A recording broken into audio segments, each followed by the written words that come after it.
Awake, O dead, for there can be no rest for ye beneath the earth. Let the splintered bones burrow from the grave pall. Let cold fingers grip time-worn blades, and unseeing eyes survey the fields of slaughter. For your time has come once more, and the dead shall walk again. The Vampire Counts are amongst the most legendary factions of vampires to have ever terrorized the civilized lands of the old world, all of whom are members of the unholy von Karstein bloodline. From the imperial government and the patriotic citizenry of the empire, the Vampire Counts are considered by many to be fiends without equal. They seek only to topple the civilizations of the living and supplant them with an undead empire that will reign forever as lords of the night. The Vampire Counts are powerful necromancers as well as warriors, given supernatural enhancements to their strength, cunning, beauty, and ambition. However, these vampires, for all their power and cunning, are ultimately base, selfish creatures driven by the same motivations as the mortals they deem themselves superior to. They are remorseless in their advance, killing without thought of mercy or compassion, and whose motives are entirely based on their own selfish desires. For all their refinement, these vampires are nothing but rotting corpses held together by dark magic and the horrific consumption of mortal blood. From their power base within the former imperial province of Sylvania, the descendants of the von Karstein bloodline have tried repeatedly to topple the authority of the empire. Since the time of Vlad von Karstein, it is the sole purpose of the family to inherit the empire as their own, using attempts of legitimacy, assassination, and outright invasion to achieve their ambitions.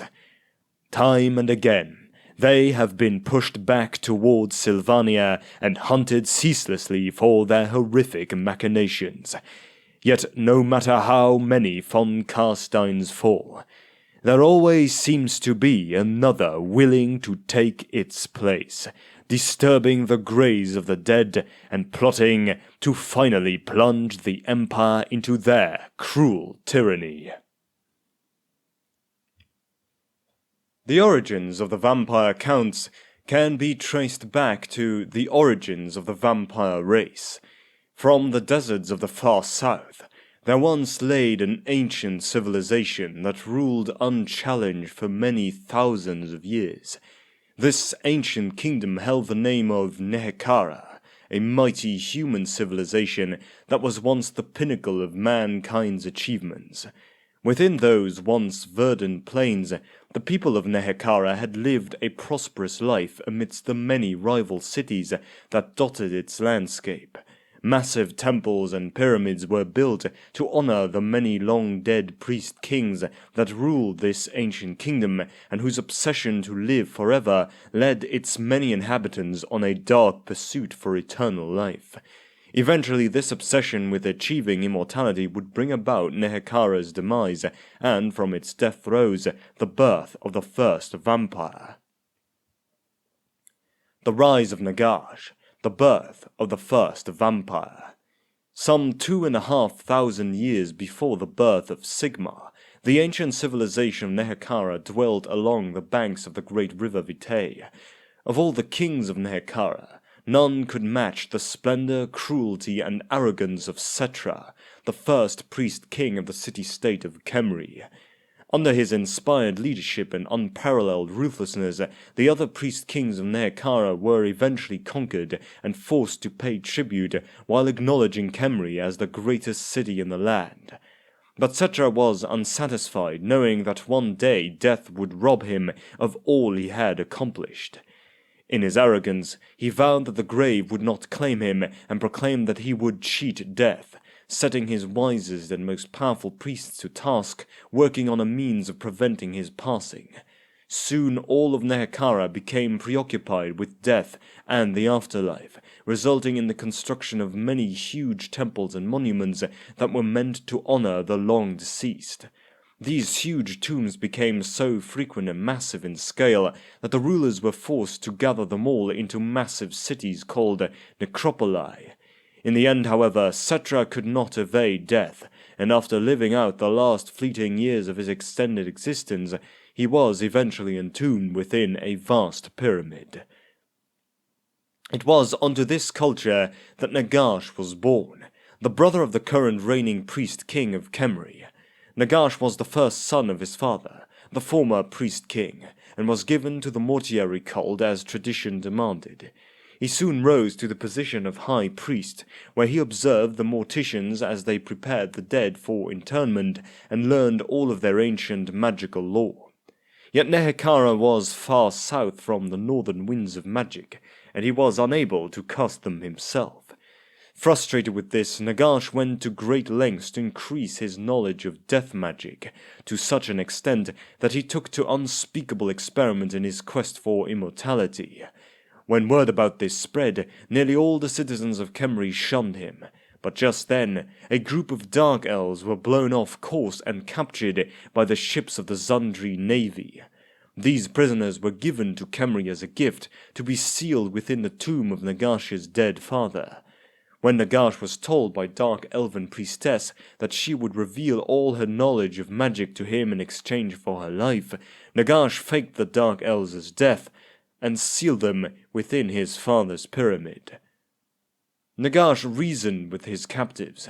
If the Dark Elves willingly revealed and taught Nagash all they knew about magic, he would release them from their prison.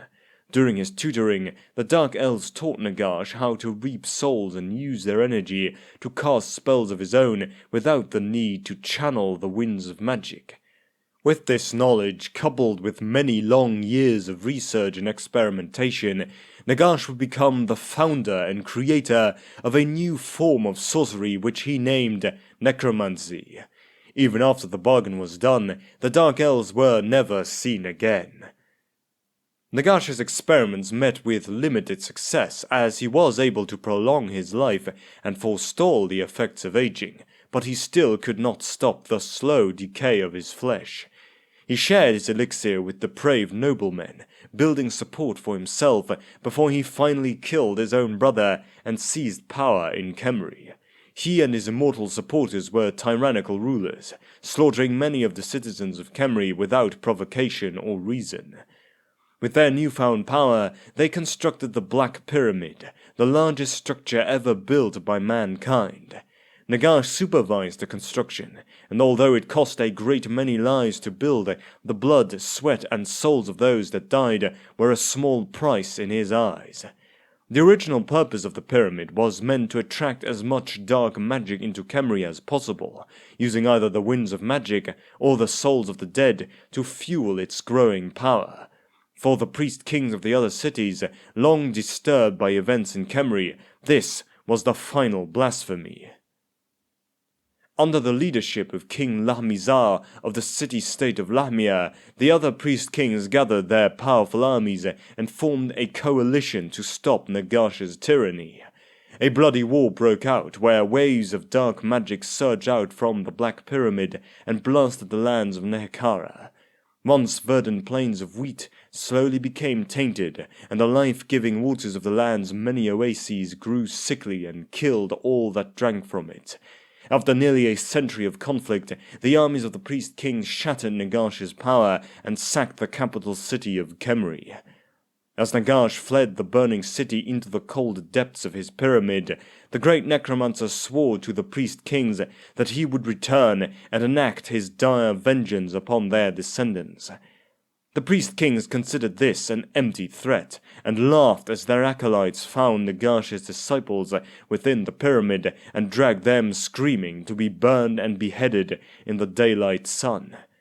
All of the morbid statues and monuments to Nagash's glory were toppled into the sands. The sanctums of the necromancer's disciples were plundered and despoiled. the practice of dark magic outlawed under the pain of death. Yet the agents of the priest kings could not find the renegade himself. Although his disciples claimed to have seen Nagash enter his sarcophages, the coffin itself was mysteriously empty.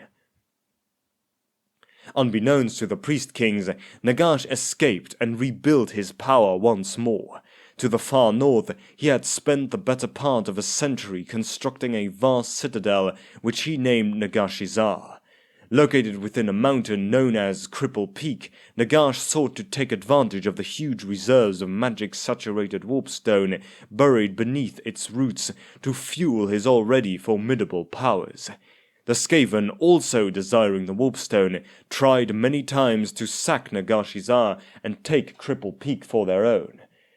After nearly a century of attrition warfare, the war ended in a stalemate.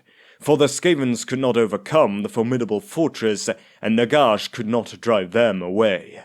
Recognizing the potential for mutual cooperation, Nagash negotiated an alliance with the Skaven, supplying them with warpstone in exchange for their aid with his plans.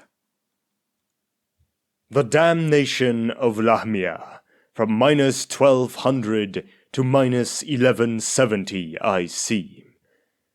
Before Nagash left for Cripple Peak, he made sure to leave behind agents of the mortuary cult within Nehekhara to help in corrupting the minds of the nobility and lure them to his side.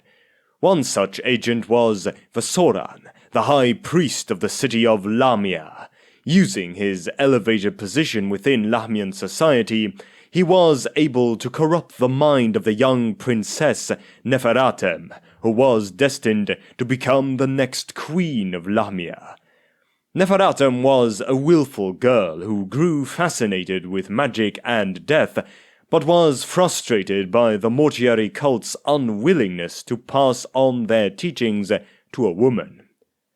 Vasoran nurtured her thirst for the forbidden arts, coaching her in the magical knowledge he learned at Nagash's side. After the priest kings drove Nagash from Nehekhara, Neferratem was all too willing to save several forbidden scrolls from the priest king's pyres. After her father took Nagash's position as king of Khemri, Neferratem began her rule of Lahmia, and behind the locked doors of her palace, she studied the scrolls and began to emulate the simpler necromantic magics. All the while, Vasoran was testing the waters of Lahmia's mortuary cult, learning which priests were sympathetic to his cause and which would have to be dealt with in due time. Those who could not be twisted to the teachings of Nagash were warned of Neferratem's dark practices, a calculated act of betrayal that the queen would not learn of for many years. And so it was that the priesthood fractured, some loyal to their queen and others set against her. This culminated in an attack on the palace, a rebellion that was only thwarted when Neferratem herself emerged, surrounded by a crackling nimbus of dark energy, and unleashed the full fury of her burgeoning necromantic abilities on her foes. The remaining rebels were rounded up and executed, leaving only those in the mortuary cult whom Vasoran could trust. With their aid, Vasoran and Neferratem continued their studies, focusing on one ritual above all others, the creation of the elixir of life that had granted Nagash his immortality. They eventually found success, but in an unexpected form. The version of the elixir they created gave them immortality, but it also fundamentally changed the nature of their beings. They became the first vampires. The mortuary cult of Lahmia cut its ties with the mortuary priests of other cities and began a reformation of its principles, encouraging female priests to join. The temple was rebuilt using stones taken from the buildings of Khemri that were destroyed during Nagash's defeat, and the chambers of the temple glittered with gold and were decorated with statues and hieroglyphs telling the story of his rise to power.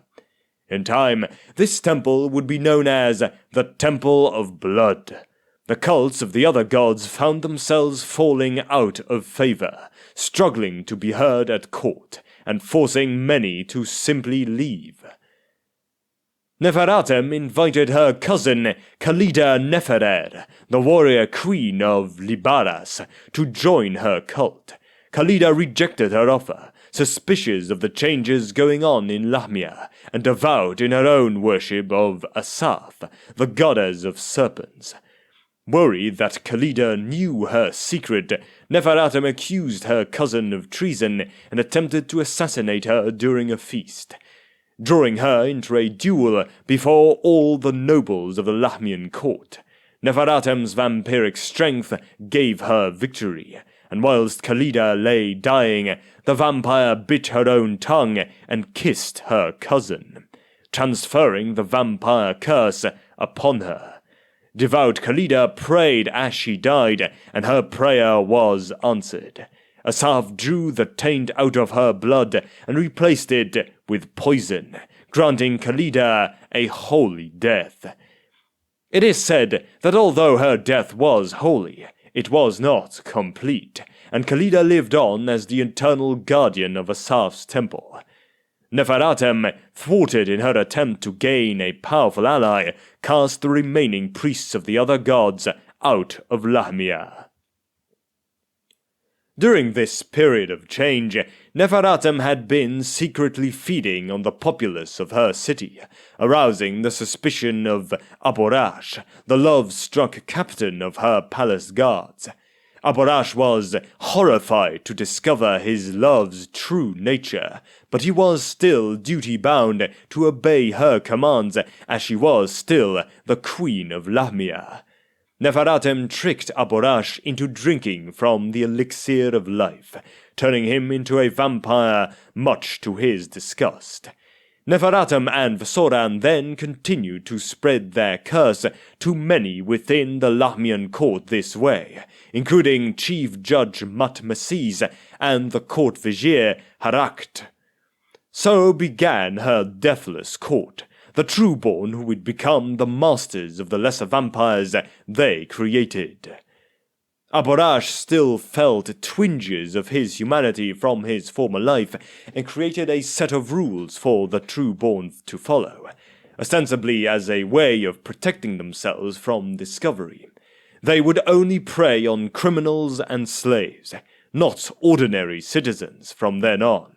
Also, they were forbidden from feuding amongst themselves, and no true-born could ever try to kill another true-born. Thus, when Neferatem's brother Ushoran learned of the elixir and stole a draught of it for himself, she could not punish him, and Ushoran, the lowly lord of Maskes, was permitted to join the deathless court. Under its ageless queen, Lahmia became a city known for its religious intolerance and the harshness of its laws. Agents of the other cities began stirring up rebellion, horrified by the spread of the cult of blood and its veneration of Nagash.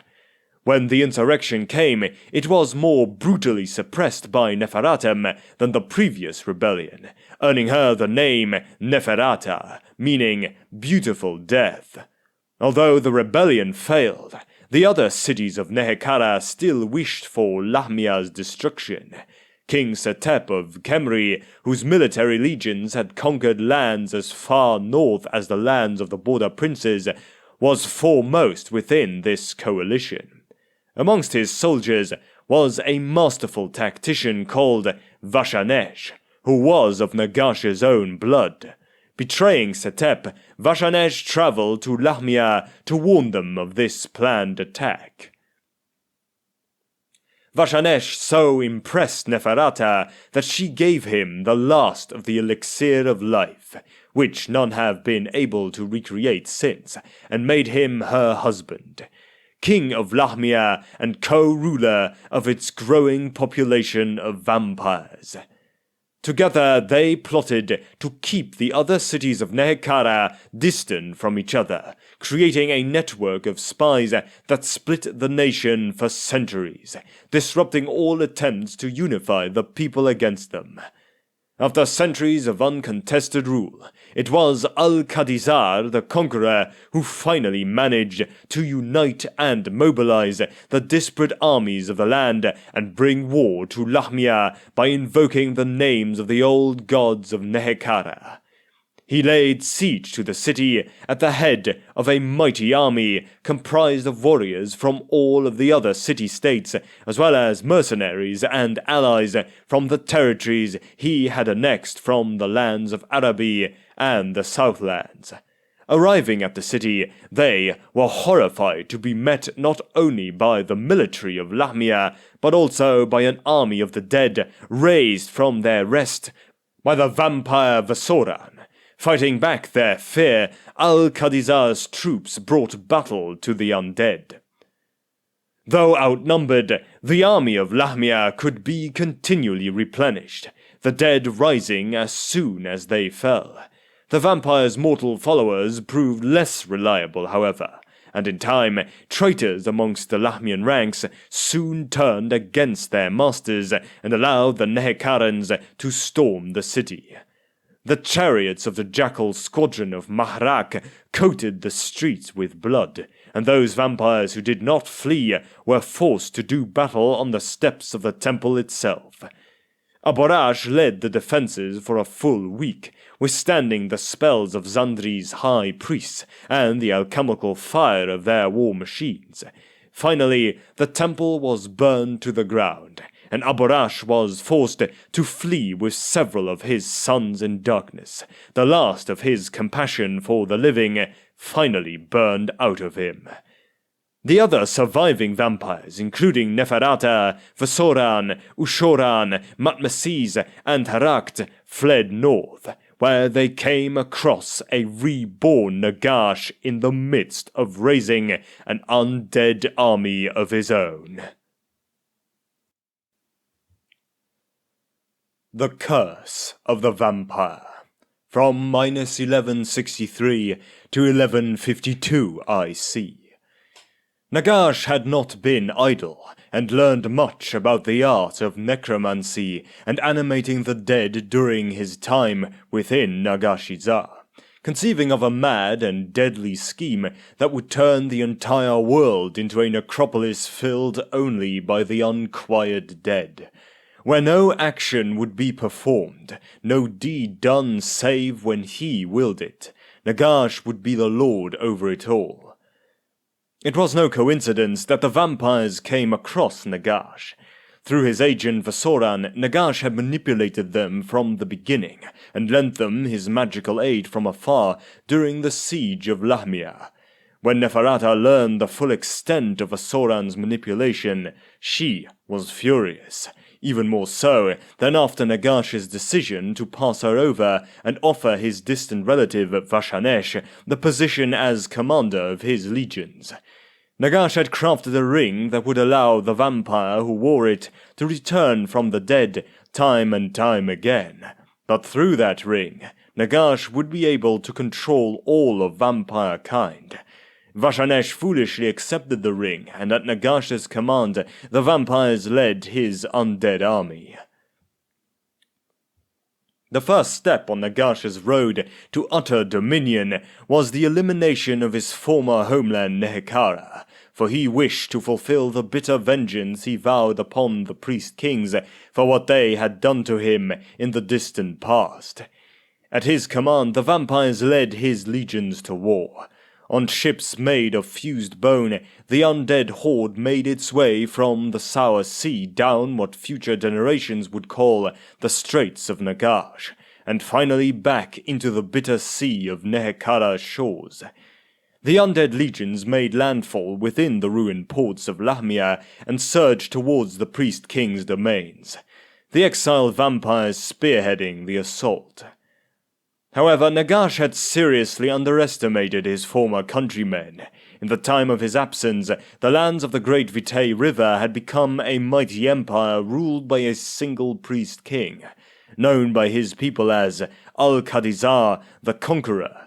Al-Khadizar was the greatest general of his age, and his empire was at the zenith of its power. When the undead came, they found themselves opposed by a massive, unified, and highly marshaled grand army consisting of warriors, legions of chariots, and hordes of cavalry. Moreover, the enchanters of the Great Kingdom had made progress in the arts of magic, particularly in the creation of animated war constructs. No easy victory was possible against them. Although at first the vampires were eager to serve as Nagash's lieutenants to exact revenge on Al-Khadizar and regain Lahmia, it became apparent their survival was irrelevant to Nagash. He hurled them carelessly against the enemy as he would his mindless undead troops, and he cared not for rebuilding Lahmia.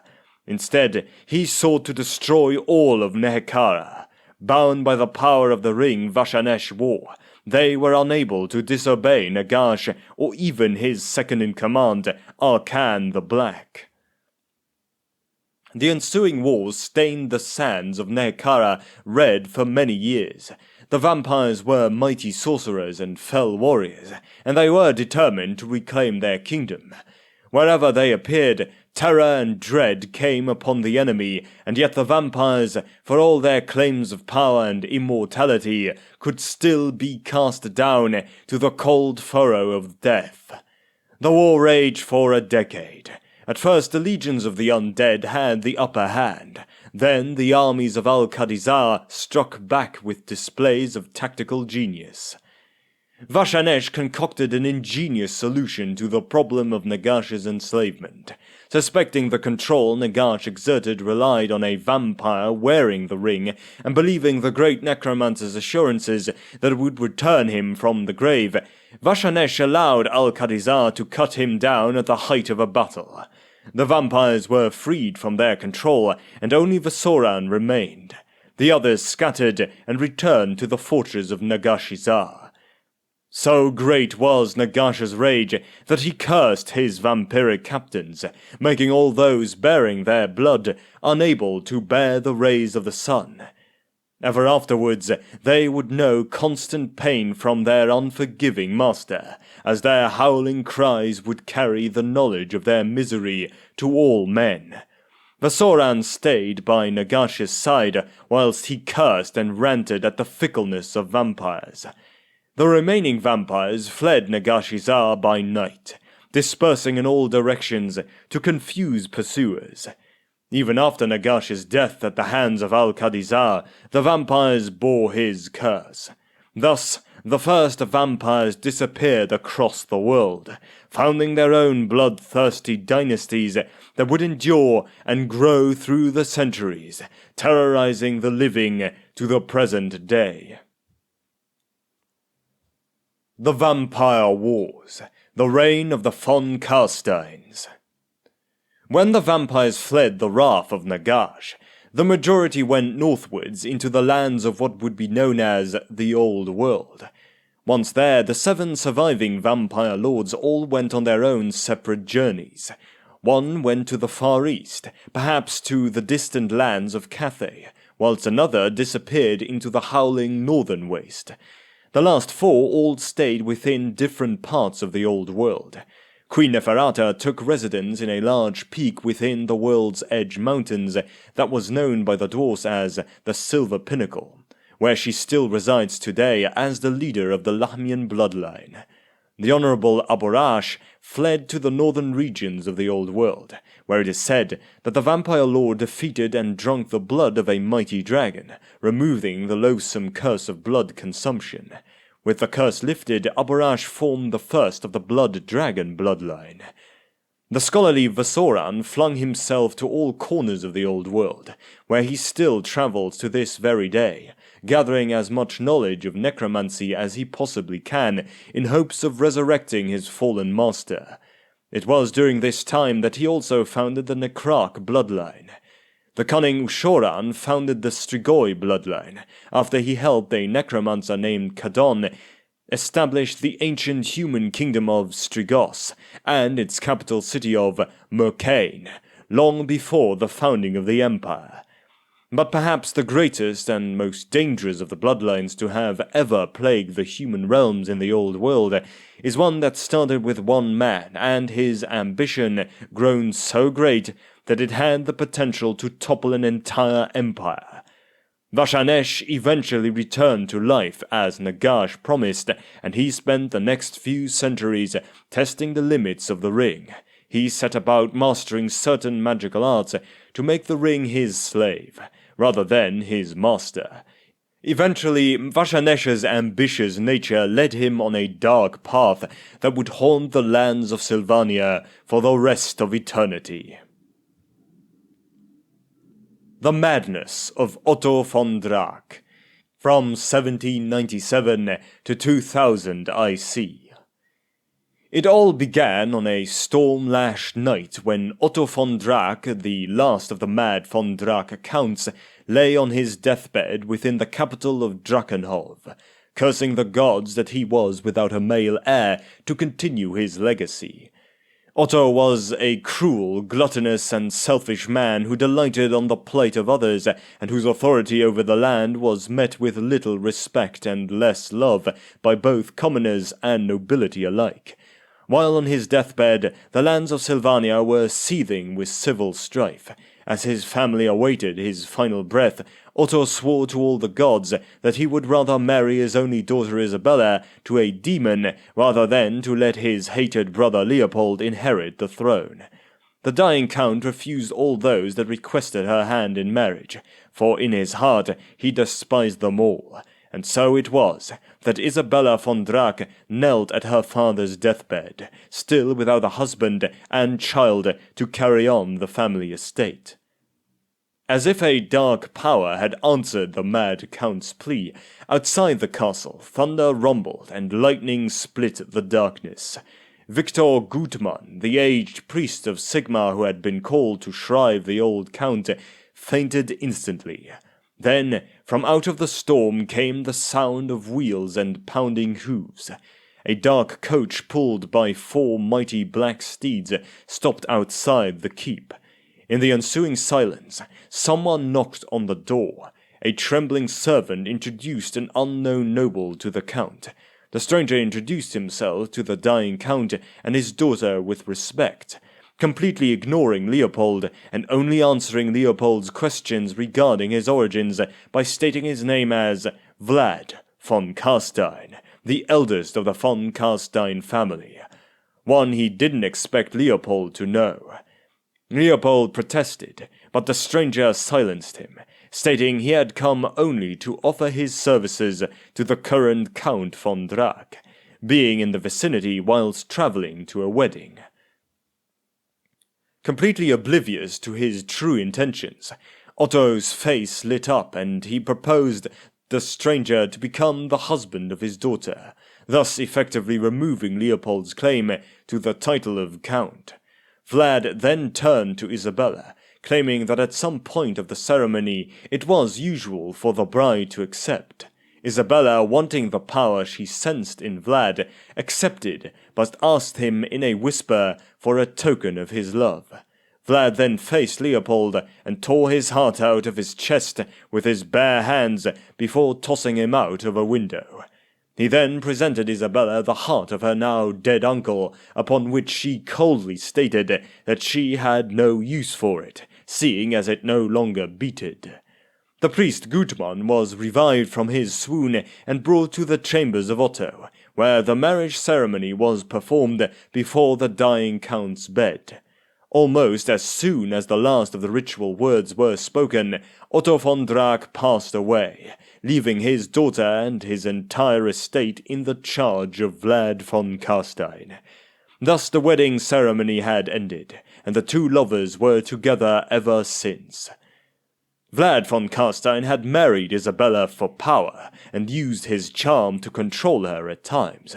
To their mutual surprise, what had started as a marriage of convenience swiftly blossomed into true love, and the pair had become confidants in one another and were all but inseparable.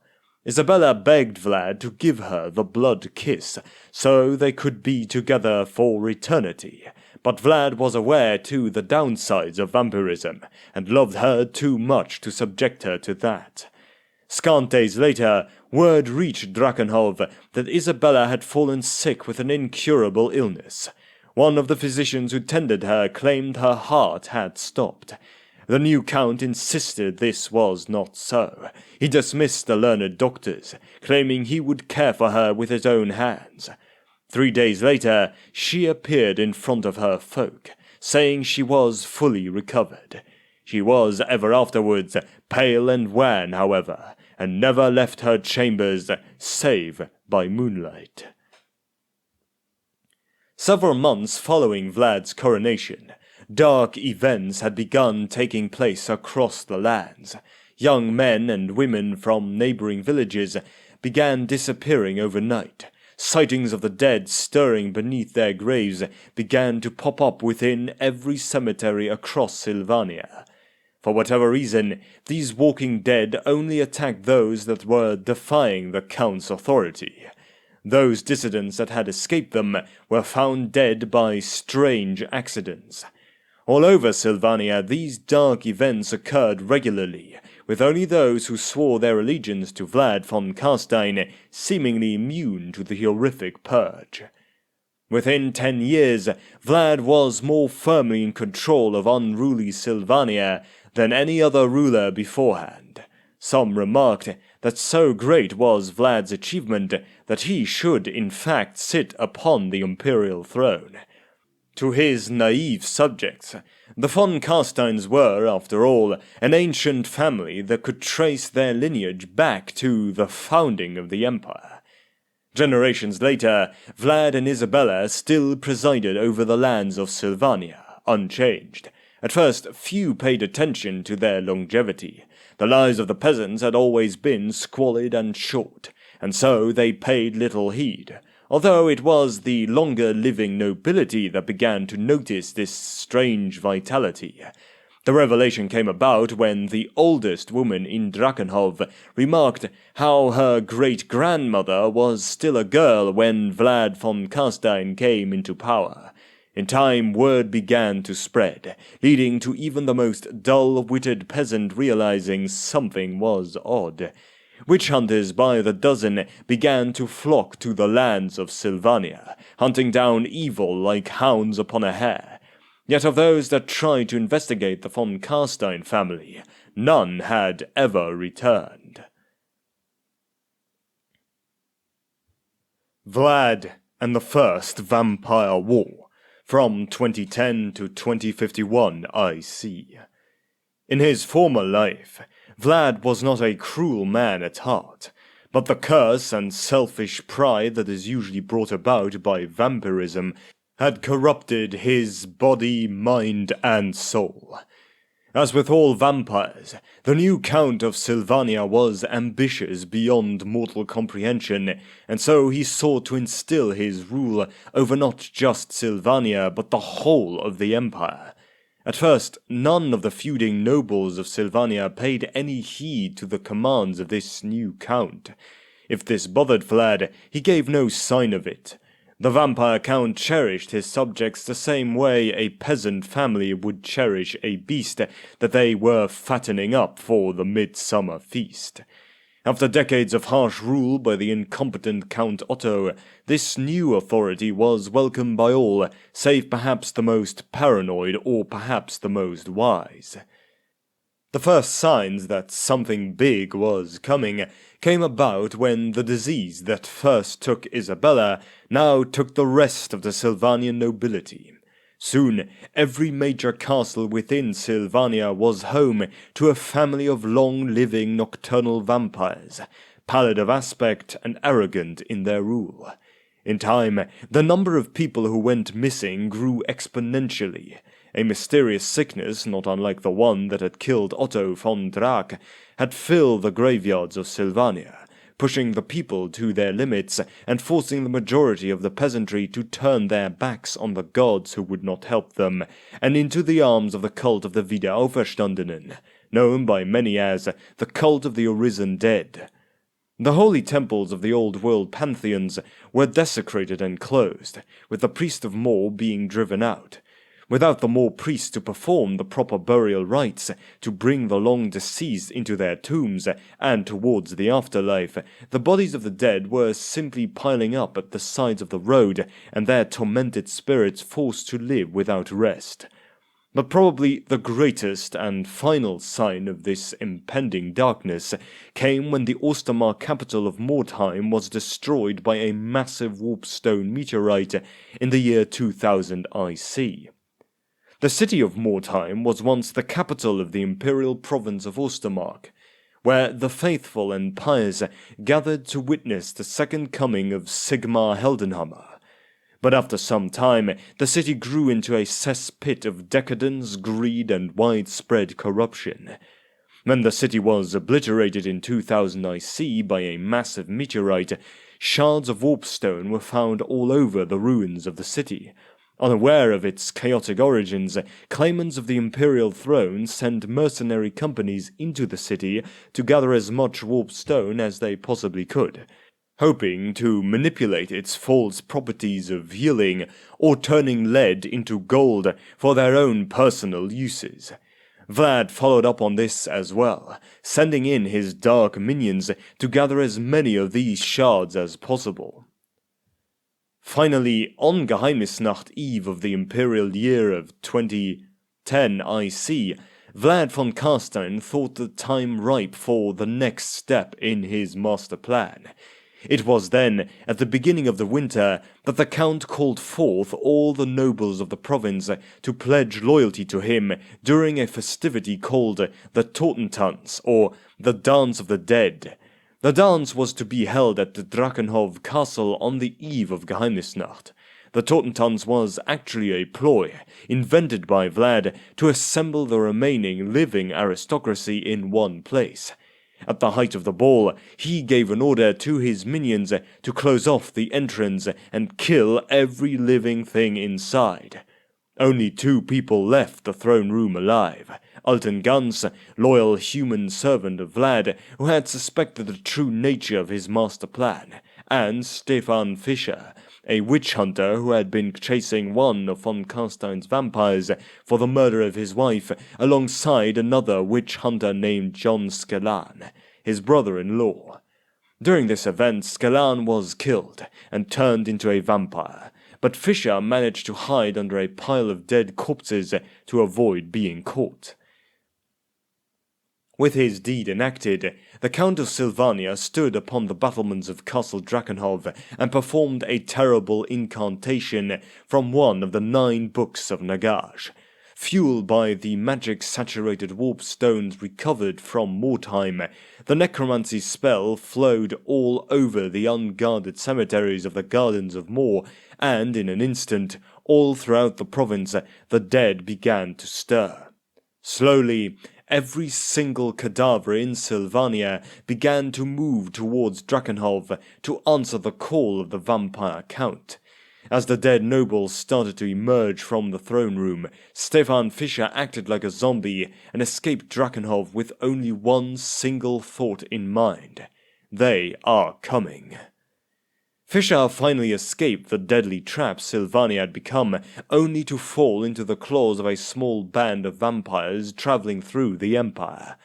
Accepting his fate, even feeling joy for being soon reunited with his wife, Fischer was content to finally meet his end when suddenly he was saved by a small detachment of Countess Ottila's army sent to investigate reports of undead activity along the Sylvanian border.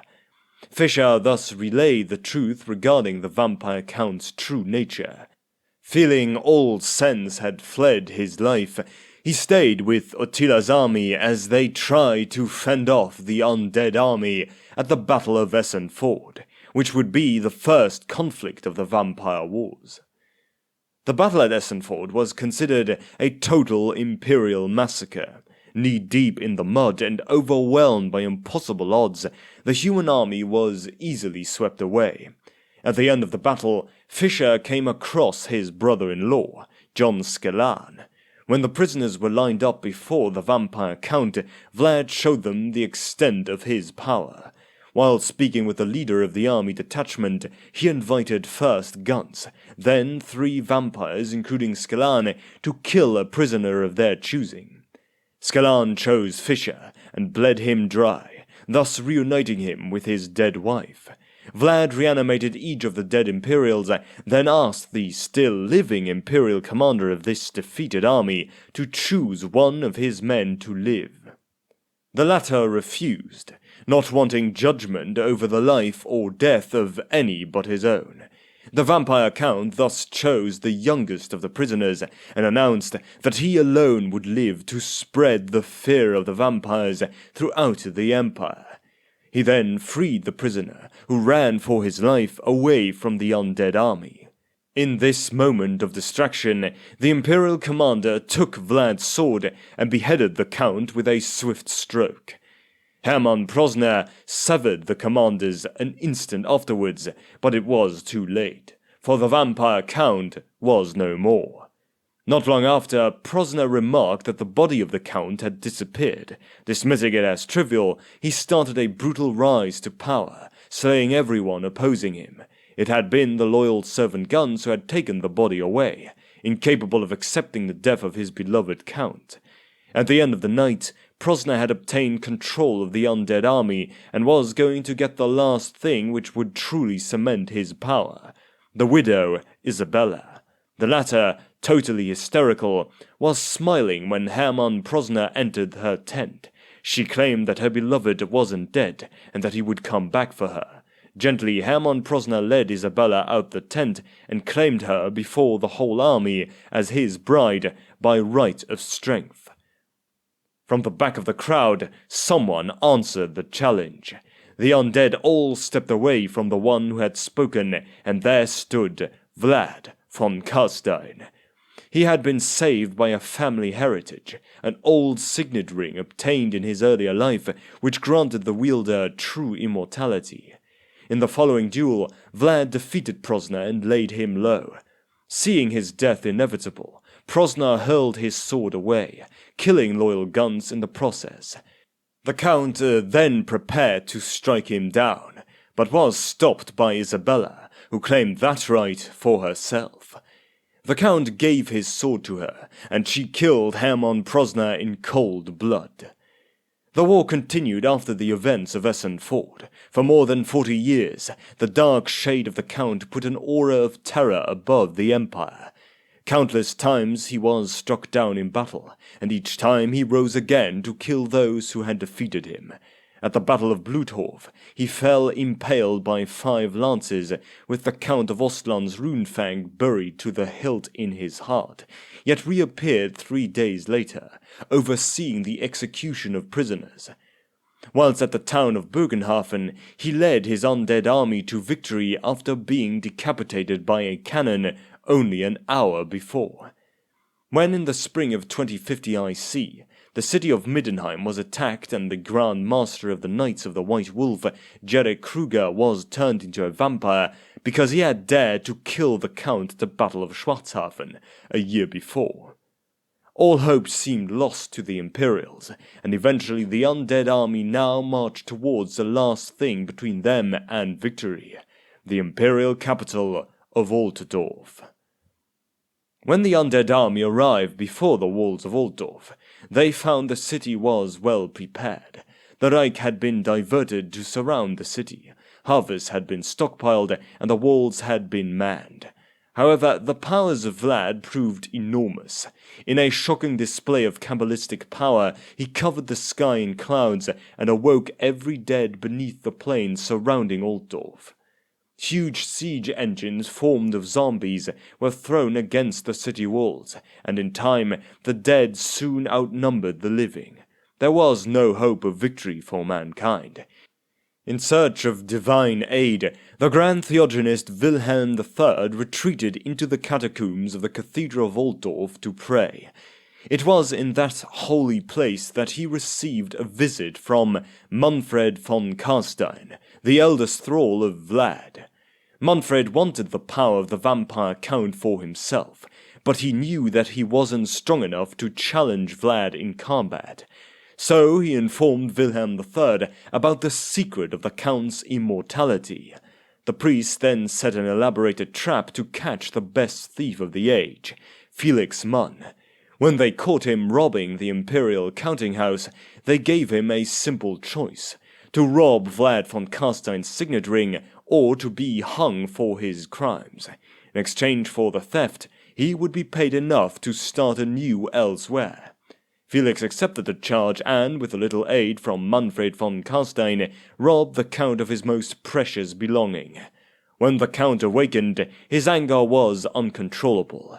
In one frantic attack, Vlad threw everything he had against Altdorf. There on the battlements, he confronted Wilhelm III and eventually overcame him. With his last breath, the great Theogenes threw himself against the undead Count, and both fell off the walls. While the fall wouldn't have killed a vampire as powerful as Vlad, they both fell on a wooden stake, the vampire trapped beneath the corpse of the holy man.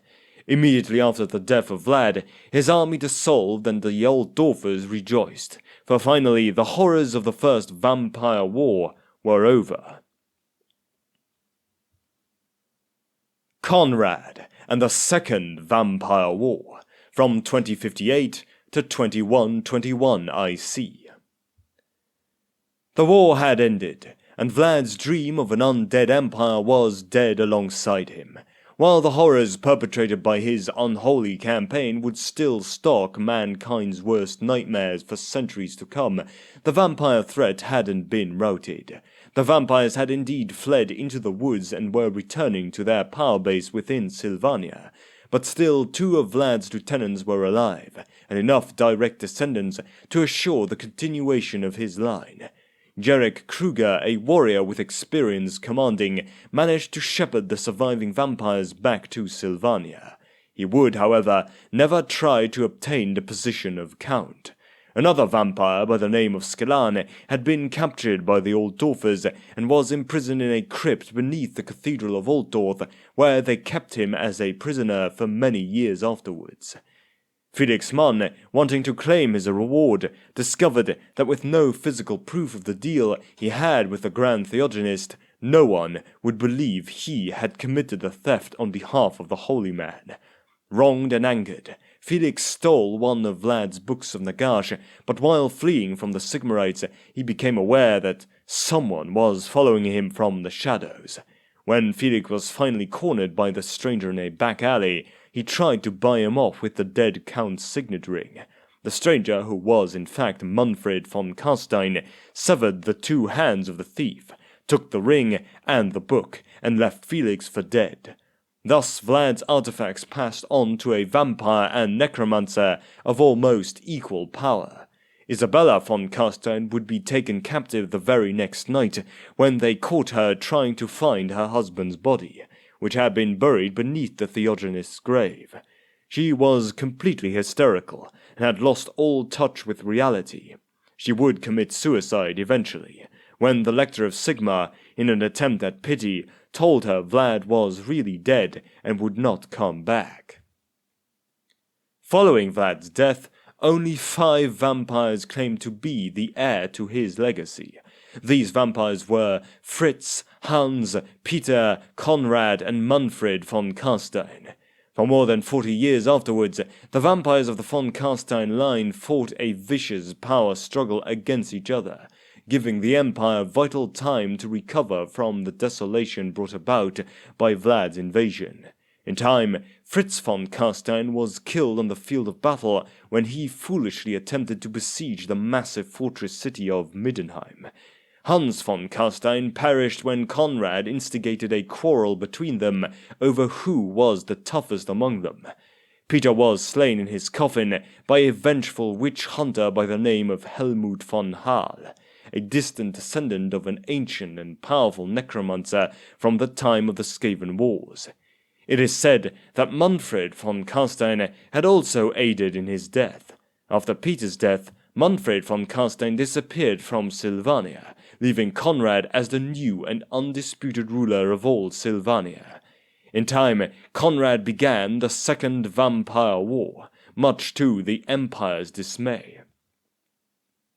Whilst Vlad von Carstein was patient, Conrad von Carstein was simply a mad butcher, evil, merciless, and insanely violent. Lacking the necromantic skills of his predecessor, Conrad was forced to enslave any magicians he could capture and force them to do his bidding as powerful necromancers. Once more, the vampire counts of Sylvania rampaged across the lands of the Empire. Indeed, Conrad was beyond bloodthirsty, even amongst his own kind. Vlad offered his opponents a choice between servitude or death. Conrad offered them a choice between dying quickly or dying slowly. The former count's ambition was to rule as the vampire emperor of the empire. Conrad's single motivation was to simply indulge himself in endless slaughter. His warmongering nature took his army to the far south of the empire, where he came into contact with the Blood Knights of Blood Keep, the bearers of the Blood Dragon bloodline. With these knights folded into his ranks, Conrad was able to destroy all those who would dare to oppose him. Even given Conrad's complete lack of strategic planning, hysteria, and grave tactical errors. At the Battle of Kleiberstorf, however, Conrad faced a powerful Avalander army that contained a massive wagon train of long-range artillery. When battle commenced, the Avalander artillery was merciless towards the slow-moving Sylvanian army. In desperation, Conrad threatened, bribed, and pleaded with his necromancers to keep his army moving forward. He offered power and riches to his captive wizards, and they acceded, combining their powers to unleash a scourging wind on the Avaland army. Dark magic swept across the Imperial ranks, and in a short time the Imperial soldiers began to feel their souls being clawed by ethereal hands. Panic began to spread as the unnatural gales stripped the life of the Imperial soldiers one by one. In a rare moment of tactical genius, Conrad saw that the moment was ripe for a counterattack and sent his elite squadron of Blood Knights and Drakenhov Templars into the fray. Faced with incomprehensible terrors and armored vampires, the Avaland army broke and fled. Conrad, like the bloodthirsty creature he was, hounded the Imperial soldiers for 5 days and 5 nights, ensuring that all those that participated in the battle were hunted down and killed to the very last man. In his overzealous pride and need to draw more blood, the vampire count had instigated a bloody war with the dwarfs against the cautious advice of his few remaining advisors. Attacking isolated villages and surface settlements within the domains of Zufbar, the dwarf king of Zufbar himself finally had enough and mustered a grand army to punish the vampire for his wrongdoings.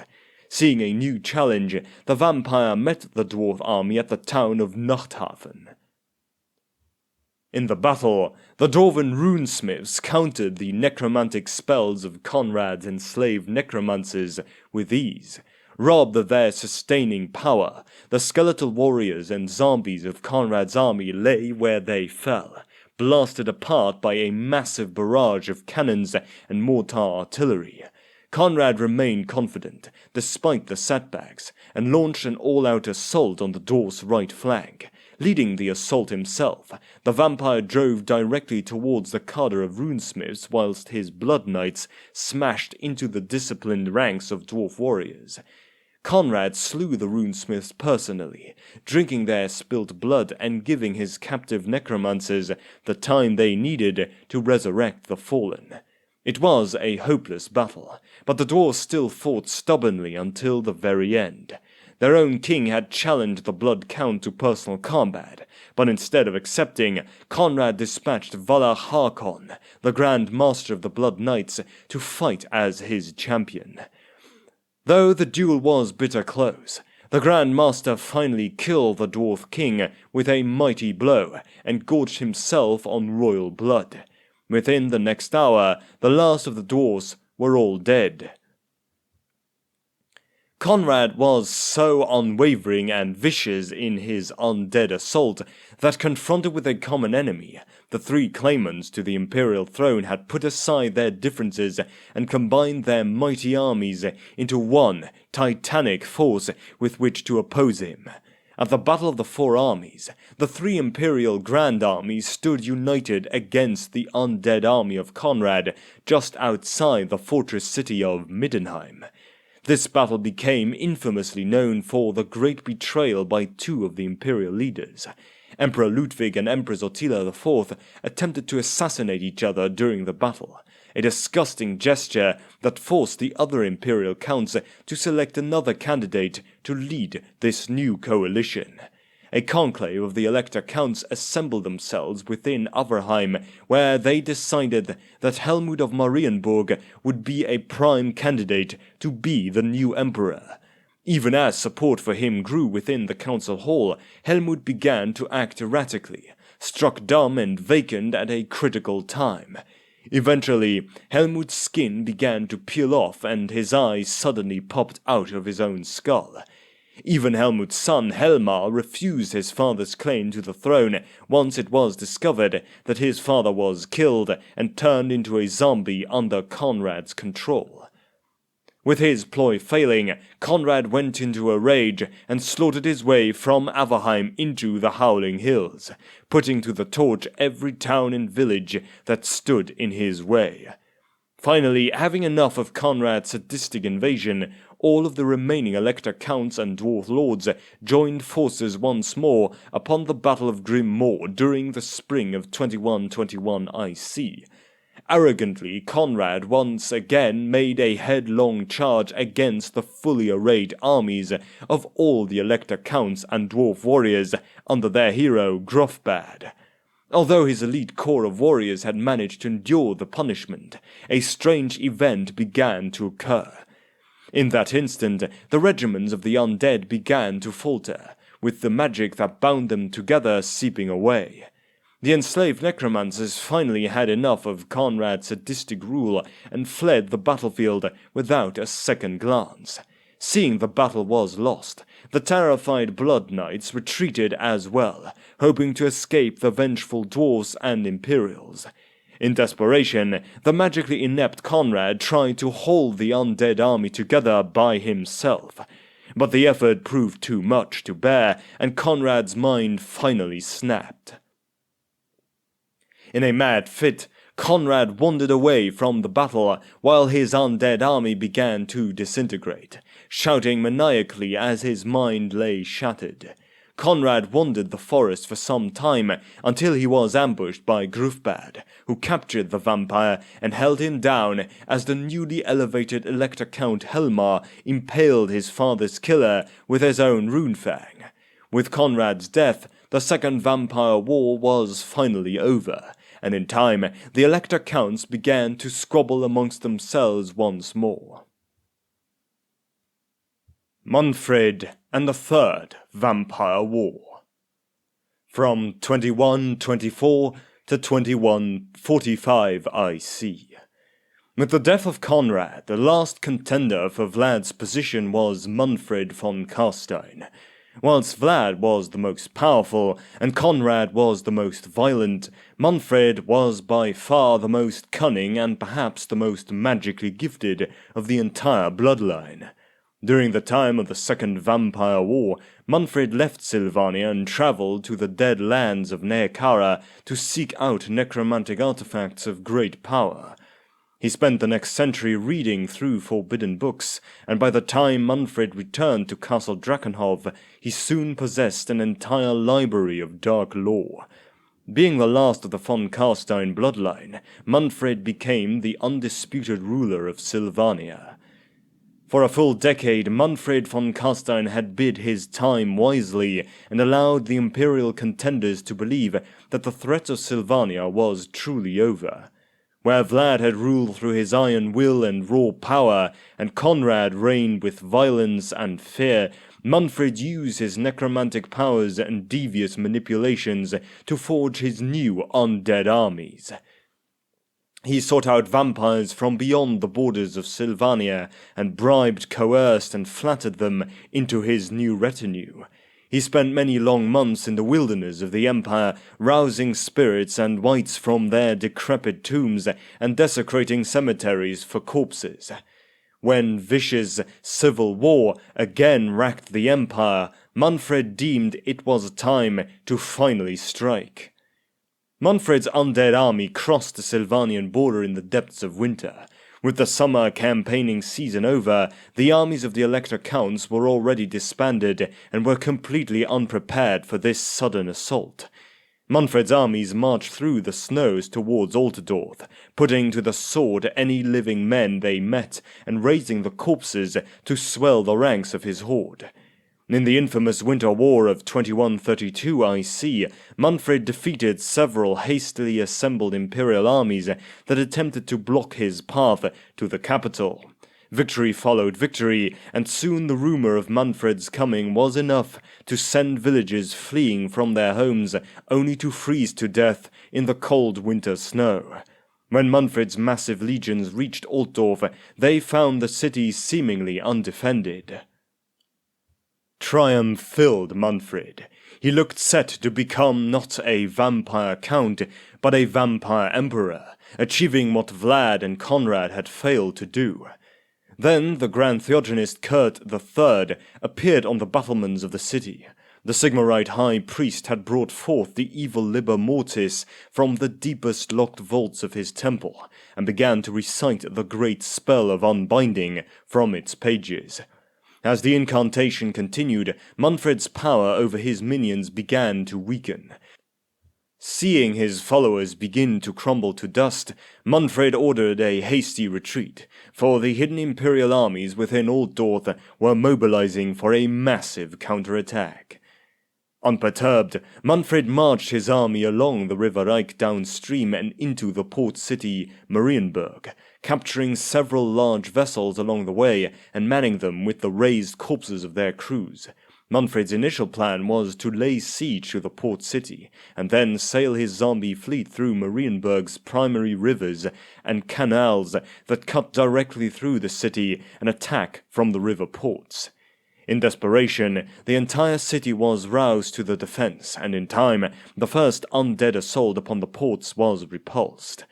Unable to make a beachhead within the riverways, Manfred began construction of massive siege towers and catapults within the outskirts of the city.